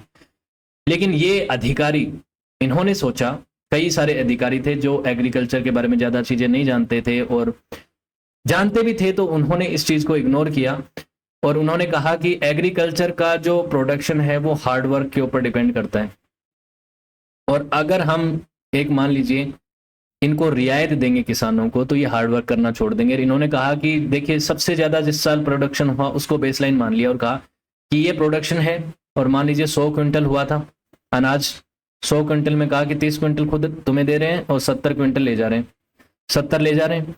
अगले साल मान लीजिए प्रोडक्शन ही 70 हुआ और 70 या 80 हुआ, मान लीजिए 80 प्रोडक्शन हुआ, इसमें से भी इन्होंने कहा कि 70 तो हम ले जाएंगे, तुम अपना रख लो बचा हुआ, यानी कि उनके पास तो 10 ही बचा, तो ये 10 बचा, उसमें ये सारे पीजेंट्स जो काम कर रहे हैं यहाँ पे, वर्कर्स लेबर्स, वो कैसे चलाएंगे काम। तो ये जो चीजें हैं इसकी वजह से फेमाइन हुआ, और ये 70 जो है जो ये लेके जा रहे थे, इस 70 का इस्तेमाल अर्बन एरिया में तो हो ही रहा था, लेकिन साथ ही इंटरनेशनल मार्केट में एक्सपोर्ट भी किया जा रहा था, अनाज को बेचा भी जा रहा था, ताकि पैसा आ सके और उस पैसे का इस्तेमाल ये अपनी इंडस्ट्रीज को फंड करने में कर सके। तो ये जो चीजें हो रही थी, इसकी वजह से चीजें बड़ी मिसमैनेज्ड हो गई, क्योंकि एक किसान जब प्राइवेट खेती करता है, प्राइवेट ओनरशिप उसके पास होती है, तो वो अपनी जरूरत के हिसाब से अपनी फूड सिक्योरिटी को पहले ही सुनिश्चित करता है कि भाई मान लीजिए 10 क्विंटल हुआ तो 5 क्विंटल रख लिया, 5 क्विंटल बेच दिया। लेकिन मान लीजिए 6 क्विंटल हुआ तो 5 क्विंटल तो फूड सिक्योरिटी को तो इंस्टोर करेगा, बाकी चीजें जो सेकेंडरीज हैं उनको चाहे वो ना करे, 1 क्विंटल ही बेच पाए, भाई दूसरी चीजें जो है उन जरूरतों को कम कर देगा, लेकिन खाना तो थोड़ी छोड़ देगा। बेसिक जो नेसेसिटी है, रोटी कपड़ा मकान जैसे हम कहते हैं, तो रोटी छोड़ थोड़ी देगा, खाना थोड़ी छोड़ देगा। तो ये पहले के समय क्या होता था ट्रेडिशनल प्रैक्टिसेस में, कि हर इंसान अपनी फूड सिक्योरिटी को अपने हिसाब से मैनेज करता था। अब क्या हुआ कि जब स्टेट मोनोपोली आ गई, तो स्टेट के पास ही पावर थी, तो स्टेट लोगों से खेती भी करवाता था, उनके हिसाब से अपने हिसाब से खेती करवाता था। उसके बाद ज्यादातर जो सरप्लस था वो अपने पास खींच लेता था, खुद ले लेता था, टैक्स के नाम पे, मोनोपोली के नाम पे, इंडस्ट्रियल फंड के नाम पे, और लोगों के पास फूड सिक्योरिटी सेविंग्स नहीं बची थी। अब लोग जो है उस सरकार के ऊपर डिपेंडेंट थे, और उसमें भी मिसमैनेजमेंट किया गया। मिसमैनेजमेंट किस तरीके से कि सरप्लस को दिखाया गया, एक्स्ट्रा दिखाया गया, कि यहाँ पे एक अधिकारी है ए, मैं आपको एग्जाम्पल के तौर पे बताता हूँ। मान लीजिए एक गांव है, इस चीज को समझिए, ये गांव है, यहाँ पे 100 फैमिलीज काम कर रही हैं। ये 100 फैमिलीज मिलके एक साल में इन्होंने मान लीजिए 1000 क्विंटल गेहूं को निकाला, प्रोडक्ट प्रोड्यूस किया। अब यहाँ पे अधिकारियों ने इसको देखा कि हाँ 1000 क्विंटल गेहूं है, तो 300 क्विंटल तो इनको दे दो, और 700 क्विंटल जो है वो ले लो इनसे, और इस 700 क्विंटल को हम क्या करेंगे, अपने हिसाब से इस्तेमाल करेंगे, अर्बन एरियाज में भेजेंगे और इसे एक्सपोर्ट करेंगे। तो अर्बन एरियाज में मान लो 300 क्विंटल भेज दी, और 400 क्विंटल को क्या कर दिया, एक्सपोर्ट कर दिया। अगले साल इन्हीं 100 फैमिलीज में, इसी सेम खेत में मान लीजिए 100 फैमिलीज ने ही काम किया, लेकिन इस बार प्रोडक्शन हुआ 800। तो इन अधिकारियों ने क्या कहा कि 800 नहीं, प्रोडक्शन तो 1000 ही हुआ है, तुम झूठ बोल रहे हो हमसे, तो हम तो यहां से 700 लेंगे, तुम अपना देख लो। तो 700 इनसे छीन लिया जाए, तो और उसमें से 300 मान लो अर्बन एरिया में, 400 वापस एक्सपोर्ट कर दिया जाए, तो ये 400 तो विदेशों में चला गया। फूड सिक्योरिटी के नाम पे देश के पास कुछ बचा नहीं है। और ये जो 100 फैमिलीज हैं, इनके पास खाने के लिए कितना बचा, 100 क्विंटल ही बचा, जिसमें ये 100 फैमिलीज सर्वाइव नहीं कर पाएंगी। तो यहां से क्या होगा, स्टारवेशन होगा, भूखमरी होगी। इस भूखमरी की वजह से चाइना में आया एक बहुत बड़ा फेमाइन, और उस फेमाइन को क्रिएट किया गया। ये क्रिएशन ही तो है, ये फेमाइन क्रिएशन ही तो है। और फेमाइन क्रिएशन क्यों हुआ, इस तरीके की स्थिति कब आती है, जब मान लीजिए यहाँ पे 2-3 साल वेदर खराब रहा, या 2-3 साल कुछ ऐसी स्थिति आ गई, फ्लड आ गया, कोई ऐसी स्थिति आ गई जहां पे एग्रीकल्चर प्रोडक्शन नहीं हो रहा, लेकिन यहाँ पे अधिकारी तो दिखा रहे हैं कि हाँ है, प्रोडक्शन है, सरप्लस हो रहा है। तो ये चीजें हो रही थी जिसकी वजह से चीजें गड़बड़ हो रही थी। Mao views grain and steel production as crucial. अब इंडस्ट्रियलाइजेशन की बात करें, इंडस्ट्रीज में क्या काम हुआ, आप एग्रीकल्चर को समझ गए होंगे, एग्रीकल्चर में क्या दिक्कतें थी, कम्यून में किस तरीके की दिक्कतें थी, और एग्रीकल्चर में किस तरीके के रिफॉर्म्स किए गए, वो समझ गए होंगे। अब इंडस्ट्रीज की बात करेंगे।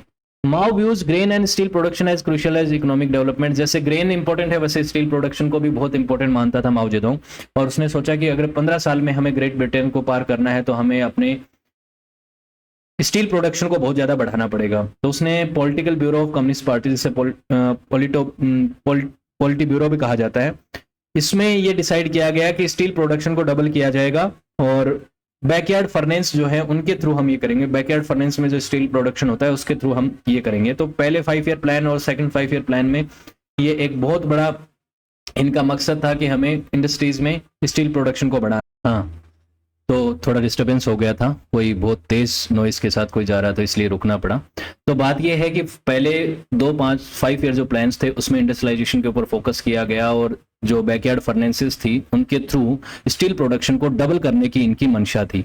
उसके बाद एक चीज और देखने को मिलती है कि उस दौरान जो चाइना के लोग थे वो कई लोग रूरल एरिया से अर्बन एरियाज की तरफ शिफ्ट हो रहे थे। क्यों? क्योंकि इंडस्ट्रियल वर्कर्स बनना चाहते थे और इंडस्ट्रियल वर्कर्स को लाया भी गया था बहुत सारे लोगों को यहाँ पे अर्बन एरिया में, क्योंकि अगर स्टेट में इंडस्ट्रीज को मजबूत करना है तो वर्कर्स की तो जरूरत होती है। तो वर्कर्स को यहाँ पे मिलियंस की संख्या में लोग यहाँ पे आए, जिसकी वजह से आप ये देखते हैं कि स्टेट एम्प्लॉयमेंट तो बढ़ जाता है। स्टेट एम्प्लॉयमेंट बहुत ज़्यादा बढ़ जाता है, तकरीबन 50 मिलियन लोग जो वो स्टेट एम्प्लॉयड हो जाते हैं, क्योंकि एग्रीकल्चर और इंडस्ट्रीज दोनों में ही स्टेट एम्प्लॉयड होते हैं सब लोग, क्योंकि प्राइवेट किसी तरीके का बिजनेस तो होता नहीं है, तो स्टेट ओनरशिप ही होती है सब चीज़ों की। तो सारे एम्प्लॉयमेंट जो है वो भी स्टेट ही प्रोवाइड करेगा। इसकी वजह से अर्बन पॉपुलेशन तो बढ़ रही थी, रूरल पॉपुलेशन कम हो रही थी। अर्बन पॉपुलेशन के बढ़ने से और रूरल पॉपुलेशन के घटने से क्या इंपैक्ट हुआ कि अर्बन एरिया में फूड ग्रेन्स की डिमांड बढ़ रही थी, रूरल एरिया में फूड प्रोड्यूस करने वाले जो लोग थे उनकी संख्या कम हो रही थी, मतलब किसानों की संख्या कम हो रही थी और उद्योगों में काम करने वाले वर्कर्स की संख्या बढ़ रही थी। तो इसकी वजह से भी आप ये देखते हैं कि फूड सप्लाई में कहीं ना कहीं डिस्टरबेंस होगा ही होगा, क्योंकि पॉपुलेशन बढ़ रही है, अर्बन एरिया में पॉपुलेशन और ज्यादा बढ़ रही है और वहां पे फूड को पहुंचाना है और फूड प्रोड्यूस करने वाली जो लोग हैं, जो एग्रीकल्चरल कम्युनिटी है, वो कम हो रही है। तो ये जो एग्रीकल्चर की जो डिमांड थी, फूड ग्रेन्स की जो डिमांड थी, वो अब अनसस्टेनेबल हो गई थी, उसको फुलफिल करना अब थोड़ा मुश्किल हो गया था। लेकिन स्टिल अभी भी माओ जेडोंग की जो रिजीम है, वो जो पार्टी है, वो जो सरकार है, वो इस चीज के ऊपर फोकस नहीं कर रही है। वो सिर्फ ध्यान रख रही है कि हमें इंडस्ट्रियलाइज करना है, हमें रैपिड ग्रोथ करनी है, जिसकी वजह से चीन के इतिहास का और विश्व इतिहास का सबसे बड़ा क्या आया, फेमाइन आया, जिसकी का रीजन क्या था, ये इकोनॉमिक पॉलिसी कि पीपल्स कम्यून बना देंगे, कलेक्टिव एग्रीकल्चर बना देंगे, जो कि इनएफिशिएंट था, लोग उस चीज के बारे में इतना अच्छे से जानते नहीं थे, ट्रेडिशनल प्रैक्टिसेस को कम कर दिया गया। उसके बाद उनकी फूड सिक्योरिटी उनके हाथों से छीन ली गई। जो फूड सिक्योरिटी के लिए लोग वो अपने पास रखते थे अनाज, उसको बेच दिया गया, इंटरनेशनल मार्केट में एक्सपोर्ट कर दिया गया, जिसकी वजह से विश्व इतिहास का एक बहुत बड़ा फेमाइन आया और तकरीबन 15 से 55 मिलियन, कहीं 45 मिलियन, कहीं पे भी आंकड़ा आपको अलग अलग मिलेगा, इतना बड़ा आंकड़ा आपको देखते हैं कि डेथ टोल हुआ, इतने लोग मारे गए भूखमरी की वजह से। सभी भूखमरी से नहीं मरे, ज्यादातर भूखमरी से मरे, लेकिन उसके अलावा वायलेंस की वजह से भी मारे गए कई लोग जो है, और कई रीजन्स की बीमारियों की वजह से भी मारे गए, इतने लोग यहाँ पे मारे जा रहे थे। 1958 से लेके फेवरेबल जब वेदर था 1958 में शुरुआती समय में, तो ये क्रॉप्स को जितना बताया गया था, जैसा कि मैंने आपको पहले ही बताया कि पहले गुड हार्वेस्ट होती थी, तो क्या कहा अधिकारियों ने, कहा कि हार्ड वर्क कर रहे हैं किसान तो अच्छी एग्रीकल्चर की उपज हुई है, और उसका इन्होंने हिसाब दे दिया आगे सरकार को, कम्युनिस्ट पार्टी को, माओ जेडोंग के सामने वाहवाही लुटा ली।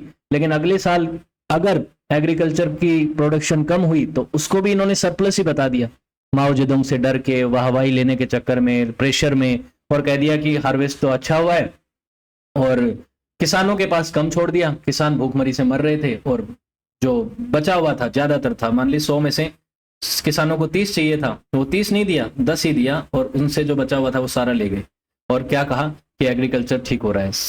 इसकी वजह से स्टारवेशन से लोग मारे गए। और 1959 में 1959 में एक बड़ा ड्रॉट और फ्लडिंग आई थी येलो रिवर में, उसकी वजह से भी ये फेमाइन रहा है, क्योंकि एक सिचुएशन ऐसी बन गई कि एक तरफ तो फेमाइन आ गया, तो प्रोडक्शन तो कम हुआ, लेकिन उस प्रोडक्शन को बताया ज्यादा जा रहा है, सरप्लस बताया जा रहा है, जिसकी वजह से गांव में जो लोग खेती कर रहे थे उनके पास भी नहीं बचा, उनसे भी कम्युनिस्ट पार्टी और उनकी जो लोग हैं वो सारा जो है वो फूड ग्रेन्स ले गए और उसकी वजह से वो भूखमरी से मारे जा रहे थे। चाइना में उस दौरान इंटरनेशनल ट्रेड भी हो रहा था, तो एक्सपोर्ट भी कर रहे थे फूड ग्रेन्स का, और फूड ग्रेन्स का एक्सपोर्ट कर रहे थे। तो फेमाइन के दौर में कई विदेशियों ने, चाहे जापान हो, यूएसए हो, और कई लोगों ने मदद की भी पेशकश करी कि हम आपकी मदद कर देंगे, आपको वीट दे देंगे, भूखमरी से आप परेशान मत होइए, आपकी जनता जो है वो भूखमरी से मर रही है। लेकिन मना कर दिया माओ जेडुंग ने, कहा कि नहीं, हमें कोई जरूरत नहीं है, और अपने लोगों को मरने दिया। कितनी बड़ी शर्म की बात है कि एक नेता, एक पॉलिटिशियन जिसको उनकी जनता ने सपोर्ट किया, उसके लिए वो पीपल्स कम्यून में भी रहे, कलेक्टिव एग्रीकल्चर भी किया, और जब उनको फूड सिक्योरिटी की जरूरत हुई, इंटरनेशनल कम्युनिटीज और इंटरनेशनली दूसरे फॉरेन पावर्स मदद के लिए गुहार लगा रहे थे, तो उस समय ये आदमी माओ जेडुंग उनसे मदद ना लेके अपने लोगों को मरने के लिए छोड़ रहा था। अर्बन एरियाज में राशन जो है वो कम कर दिया गया, लेकिन स्टिल जो ज्यादा सीवियर था फेमाइन वो ग्रामीण क्षेत्रों में था, जहां पे एग्रीकल्चर होता है, वहां पे फूड ग्रेन्स नहीं थी खाने के लिए, वहां पे लोग भूखमरी से मर रहे थे। और कैनिबलिज्म की भी रिपोर्ट्स देखी गई हैं। कैनिबलिज्म यानी आदमी आदमी को मार के खा जाए। सोचिए, इतनी बड़ी स्थिति आ गई। और आप देख रहे हैं चाइना का मैप, चाइना के मैप में जिन जिन क्षेत्रों में डार्क रेड बताया गया है, ये वाले क्षेत्र सबसे ज्यादा इम्पैक्टेड थे इस फेमाइन से। तो जो मेन चाइना है, जो चाइना का सेंट्रल पार्ट है, यहाँ पे ये बहुत ज्यादा फेमाइन आ रखा था। येलो रिवर वाले क्षेत्र में ज्यादा यहाँ पे आपको देखने को मिलता है। ये फेमाइन एंड होता है जनवरी 1961 में। ग्रेट लीप फॉरवर्ड की जितनी भी पॉलिसीज थी उनको खींच लिया गया, वापस किया गया, और उनको छीनने के बाद, हटाने के बाद, इन पॉलिसीज का इम्प्लीमेंटेशन हटाने के बाद तकरीबन 8 सेंट्रल कम्युनिटीज जो हैं, 9 प्लेटिनम 8 सेंट्रल कम्युनिटीज के द्वारा इन पॉलिसीज को, जो चाइना की कम्युनिस्ट पार्टी की कम्युनिटी थी उसने इस पॉलिसीज को रिवर्स किया, और ग्रेन एक्सपोर्ट को भी हॉल्ट किया कि अब एक्सपोर्ट नहीं किया जाएगा।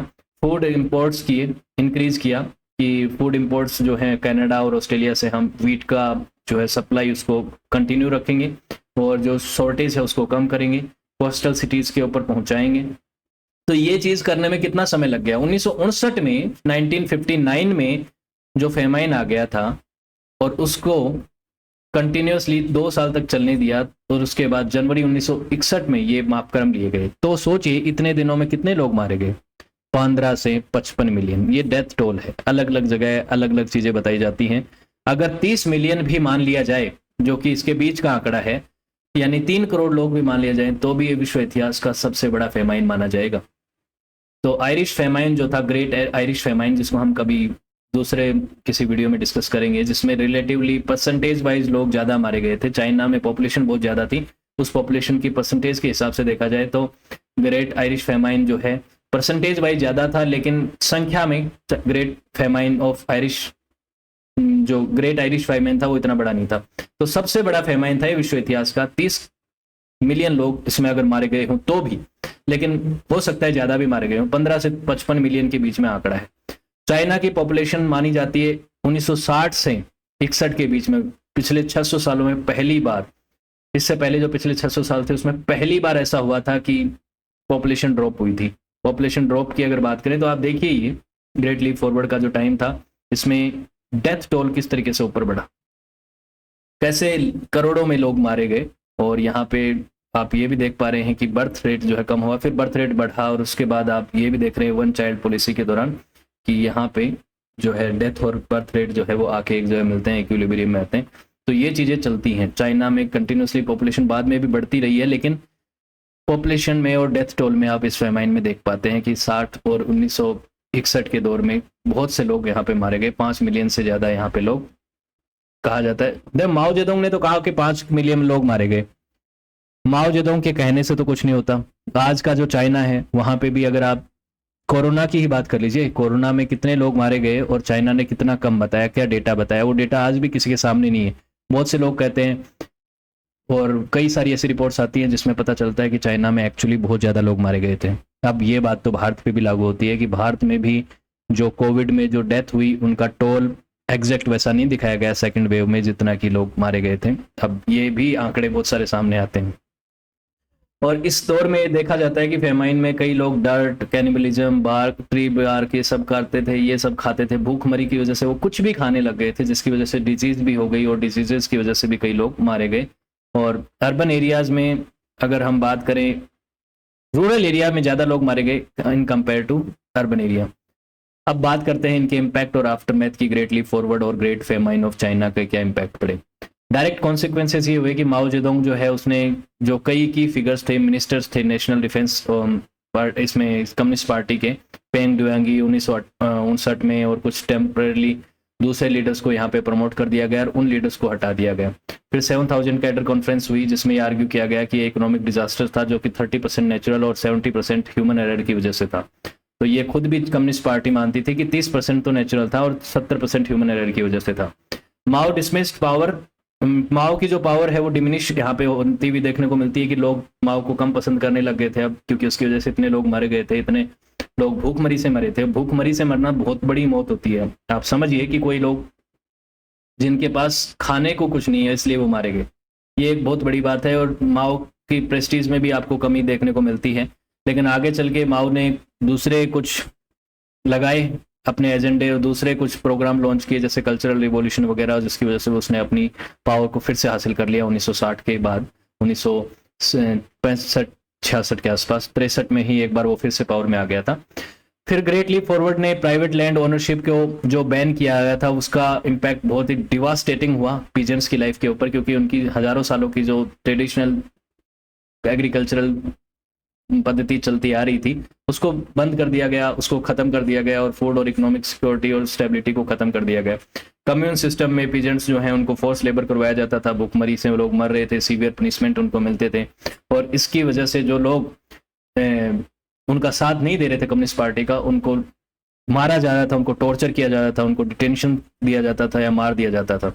इस समय माना जाता है कि 6 से 8% डेथ जो हुई इस आंकड़े में, जो मैं आपको बता रहा था कि 15 से 55 मिलियन के बीच में जो लोग मारे गए, उसमें से 6 से 8% लोग जो है टॉर्चर और एग्जीक्यूशन की वजह से मारे गए। इतने लोगों को तो ऐसे मार दिया गया, सिर्फ भूखमरी से ही नहीं, उनको टॉर्चर भी किया जाता। एक आदमी भूखमरी से मर रहा है, उसका परिवार में कोई मर रहा है, और जब दूसरा उसी के परिवार का आदमी काम करने के लिए मना करे या फोर्स लेबर करने के लिए मना करे तो उसे टॉर्चर किया जा रहा है। अगर उसने क्रिटिसाइज भी किया तो उसे टॉर्चर करके मार दिया जा रहा था। तो आप ये सोचिए कि किस तरीके की स्थिति थी चाइना में। एक फूड सिक्योरिटी का भी बहुत बड़ा यहाँ पे फेलियर था कि फूड सप्लाई, जो पहले फूड सिक्योरिटी लोग अपने हिसाब से खुद चलाते थे, अब फूड सिक्योरिटी वो तो खत्म कर दी गई प्राइवेट ओनरशिप को खत्म करके। लेकिन बाद में जब फूड सिक्योरिटी की जिम्मेदारी सरकार के ऊपर थी, क्योंकि उनसे तो सब कुछ छीन ही लिया जा रहा था, तो उसको सरकार जो है वो नहीं मैनेज कर पाई और उसने एक्सपोर्ट कर दिया और अपने इंडस्ट्रियल मीन और उसके फंड को बढ़ाने के लिए फूड सप्लाई को भी कमजोर कर दिया। इंडस्ट्रियलाइजेशन की अगर बात करें तो इंडस्ट्रीज को मजबूत करने का ही तो मकसद था माओ जेडोंग का। क्या वो उसको हासिल कर पाया? जिस रैपिड इंडस्ट्रियल ग्रोथ की बात और मकसद के हिसाब से ग्रेट लीप फॉरवर्ड प्रोग्राम को इंट्रोड्यूस किया गया था, लॉन्च किया गया था, वो फेल रहा। वो अपने मकसद को अचीव नहीं कर पाया, यूके को पार नहीं कर पाया। लेकिन स्टिल अगर देखें तो कुछ आउटपुट्स में इंक्रीजमेंट देखने को मिलता है कि इंडस्ट्रियल आउटपुट 1962 में डबल हुआ, एग्रीकल्चर प्रोडक्ट जो है वो इंक्रीज हुआ 35% से, क्योंकि 1961 में ग्रेट लीप फॉरवर्ड प्रोग्राम पे ऊपर ब्रेक लगा दिया गया था। तो उसके बाद हुआ है ये आउटपुट। 1962 के बाद जो नई पॉलिसीज लेके आई गई उसमें एग्रीकल्चर प्रोडक्शन भी बढ़ा है, उसमें इंडस्ट्रियल प्रोडक्शन भी बढ़ा है, स्टील प्रोडक्शन भी सिग्निफिकेंट ग्रोथ देखता है। तो बेसिकली ग्रेट लीप फॉरवर्ड के बाद जो नई पॉलिसीज आई वो बेटर थी, लेकिन पहले वाली तो गड़बड़ ही थी। इसके बाद इंडस्ट्रीज में एक और चीज देखने को मिलती है कि एग्रीकल्चर के प्रोडक्शन को बढ़ाने के लिए tractor, fertilizer production, irrigation projects को भी मजबूत करना पड़ेगा और बेसिकली एग्रीकल्चरल जो इंफ्रास्ट्रक्चर है उसे मजबूत करना पड़ेगा। और कुछ ऑयल फील्ड्स वगैरह भी यहाँ पे देखने को मिलती है, उसमें कुछ सक्सेस भी इनको मिलती है। इंडस्ट्रियलाइजेशन में यहाँ पे देखने को मिलता है जब सोवियत यूनियन के साथ कुछ रिश्ते गड़बड़ होते हैं चाइना के, तो उस दौरान सोवियत ने अपनी ऑयल सप्लाई को कट कर रखा था कुछ समय के लिए, तब इन्होंने अपनी खुद की ऑयल फील्ड्स वगैरह भी शुरुआत करी और उसमें इनको सक्सेस मिली। वुमेन लेबर का एडवांसमेंट देखने को मिलता है ग्रेट लीप फॉरवर्ड और उसके बाद के हिस्सों में, उसके बाद के समय में देखने को मिलता है कि वुमेन लेबर्स जो हैं वो इंडस्ट्रीज और एग्रीकल्चर दोनों फील्ड में काम करनी शुरू कर दी थी और उनका पार्टिसिपेशन बढ़ने की वजह से इस दौर को कहा जाता है वुमेन के संदर्भ में iron women emergence. emergence of iron women, the women who work both in households and job, basically घर पे भी काम करना, जॉब्स में भी संभालना। तो आज की जो मॉडर्न लेडी हैं जिस तरीके से, उस तरीके से जो आज बाहर भी काम करती हैं, घर का काम भी करती हैं, तो उस तरीके से ये दौर यहाँ पे चाइना में शुरू हुआ। स्लोगन जो जेंडर इक्वलिटी को प्रमोट करते थे वो भी पॉपुलर हुए, और अर्बन वीमेन जो हैं उनको बाहर काम करना, ये सब चीज़ें देखने को मिलता है, लोकल कम्युनिटीज़ के साथ कनेक्ट करना, ये सब चीज़ें देखने को मिलती हैं। अब चाइनीज़ यूनिवर्सिटीज़ जो हैं उनकी भी संख्या इस दौर में बढ़ रही थी, काफ़ी डबल ट्रिपल हो गई थी, और यूनिवर्सिटीज़ वगैरह में जो अगर हम बात करें तो वहाँ पे अब योग्य प्रोफेसर आने लगे थे। 1960 से पहले जो ग्रेट लीप फॉरवर्ड के समय पे कुछ ऐसे लोगों को भेज दिया जाता था एजुकेशन के लिए जो सच में चाइनीज़ कम्युनिस्ट पार्टी के एजेंडा को ही प्रमोट कर रहे थे, लेकिन उनमें कोई क्वालिफिकेशन नहीं थी।